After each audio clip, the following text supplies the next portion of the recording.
Hello everyone, I'm Terry Duke and welcome to my channel. Today, we're taking a look at Age of Arthur. This is an ambitious warband mod that was recommended to me several times in the comments of my videos. So, is it any good? If you enjoy the content, feel free to support the channel with a like and subscribe. I truly appreciate it. Now let's play some Age of Arthur.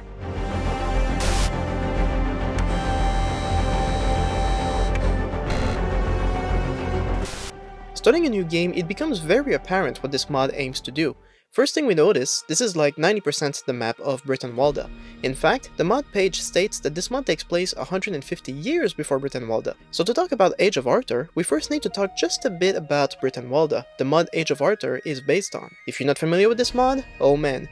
To sum it up, this is arguably one of the best mods in WARBAND. Britannwalda took us to the Dark Ages in England. It has tons of features designed to make the game hardcore, such as passive bleeding in battles, injuries that can permanently lower your stats, stamina, and breakable weapons. But most memorably for me, it redid the entire siege mechanics by making it possible to starve castles out rather than assault them. It was so good, in fact, that the modders teamed up with the WARBAND developers to release a paid DLC, Viking Conquest. So it becomes evident that any mod that uses Britannwalda as a canvas, like Age of Arthur right here, should be pretty awesome, right? Well, yeah. And no. It really depends on what features you add, what features you keep, and which one you remove. First, the map. Like I said, it's virtually the same with the exception of northern France. Though to be honest, the British Isles made for quite a huge map as it is, so I don't think adding France was necessary. In the mod settings, we can find most of the features from Britannwalda, like bleeding and stamina.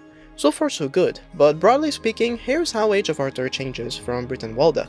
Magic. There is an option to enable magic in the game, but I'm not big on magic myself, so it won't impact me. But even without enabling it, you will come upon witches in certain missions that use fire spells. Speaking of missions, there is a unique storyline. As the name of the mod suggests, King Arthur, as well as Merlin and the Knights of the Round Table, are all in the mod. In fact, King Arthur and the Kingdom of Camelot are in the thick of it in southern England.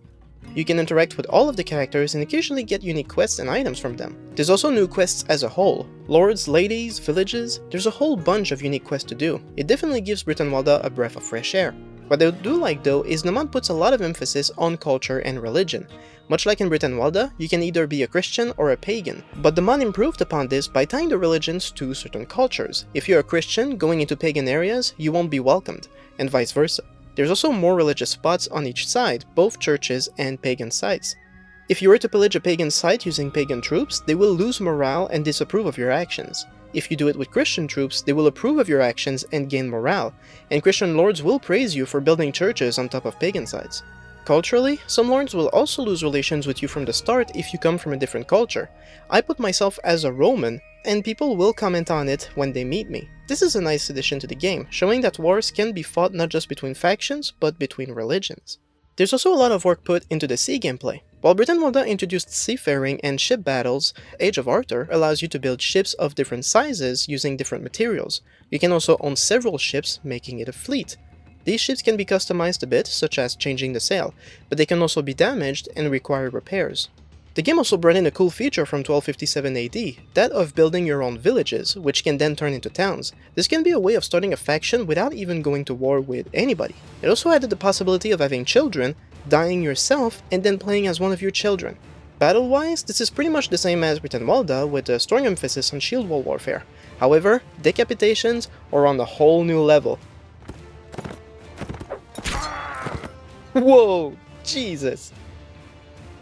But the mod isn't perfect. My first criticism is the generally unclear way in which you have to complete quests. For instance, one of the biggest quests involves a fight with Queen Mab. After the first fight, you're prompted to seek out Merlin, but Merlin does not appear in the list of characters. It's only when I looked up online that I found out that I first have to find the Kingdom of Camelot, find King Arthur, then wait for him to go inside the town or castle, and Merlin will be chilling in the hall. Like, how was I supposed to know that? To defeat Mob, we have to find a whole bunch of relics, but again, the directions are pretty damn vague sometimes. Thankfully, there's a complete guide on how to find the relics online, but the fact that I have to follow it at all should be a sign that it's not super clear. And honestly, given how ambitious this mod is, hearing the native music is really lame. Like, come on, even Britannwalda just removed it. But my biggest criticism is the siege mod. They did do a few cool tweaks. For some events, like ambushing the garrison, you have the option to lead the ambush yourself.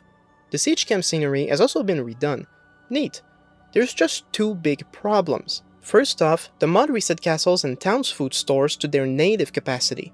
In Britannwalda, it was possible to starve garrisons out because they only had like 2 weeks worth of food at most. But in Age of Arthur, it's well over 3 months of food. So even after encircling a town, burning the farms, and destroying part of their food supplies, they still had like 50 days worth of food and still refused to surrender. This simple change essentially rendered the whole siege planning mechanic worthless. What's the point of besieging castles and starving them out if they have so much food they can outlast you? And it wasn't just one castle. I besieged several, and they all had 100 days of supplies. Why on earth would you set it this way? It was working just fine on Britannwalda.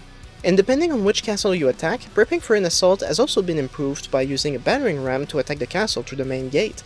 To be honest, I'm happy not to be stuck on ladders for half an hour, but again, there's a few problems. The pathfinding is a mess for the troops. On one occasion, some archers spawned on the walls, but there was no actual means to get on the wall, so my troops got stuck in front of the wall trying to get to the archers instead of charging through the gate.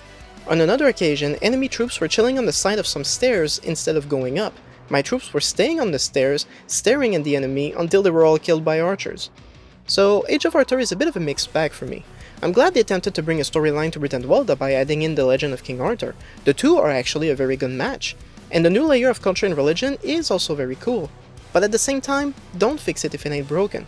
They completely screwed up the siege mod, which was the main thing I loved so much about Britannwalda in the first place. But assuming you never really cared about that feature, then I'd say Age of Arthur is actually really good. Basically Britannwalda with a story, some magic, and a whole bunch of new features like having children. If you were looking for a refreshed Britannwalda, Age of Arthur is for you.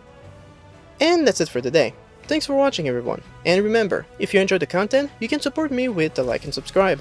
If you have other mods to recommend, just leave a comment below or join my official Discord server to interact with me more directly. Thanks again, and I'll see you next time.